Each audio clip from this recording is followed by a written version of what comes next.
Yeah, I mean, I think people have a lot of misconceptions about the Boston Tea Party. Some of them are about small, inconsequential details, maybe. Some of them are about larger concepts. For instance, a lot of people think, in a somewhat simple way, that the Tea Party is simply a tax revolt. Well, it turns out it's a little bit more complicated than that. The tax on tea was passed back in 1767. The Tea Act of 1773 was actually going to come up with ways to make tea cheaper for Americans. So, well, why would they object to that? It's not as if they were going to be paying more, so why would you object to it on that basis? They were worried that the Tea Act of 1773 and the Townshend Act of 1767 were going to set a bad precedent.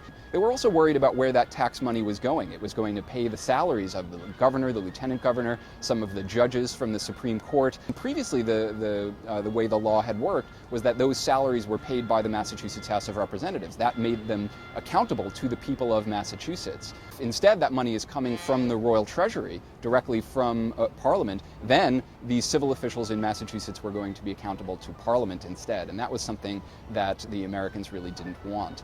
One of the other issues with the Tea Act was that the East India Company was now going to be able to send tea directly to America. This was a monopoly company. It didn't have a monopoly on American trade, but again, this looked like it might set a precedent for having a monopoly company acting within the American market and crowding out American merchants and their contacts in Great Britain. And this was something else that the Americans were worried about.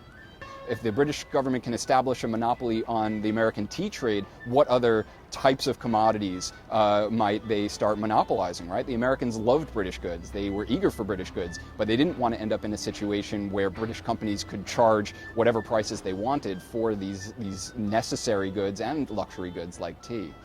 Well, this is really difficult to think about. When the Americans were thinking about boycotts, they were thinking of them in terms of their own virtue, right? So they're thinking about, oh, well, we don't need luxury goods from Great Britain. We're going to be self-reliant and self-sufficient. They convince themselves of this.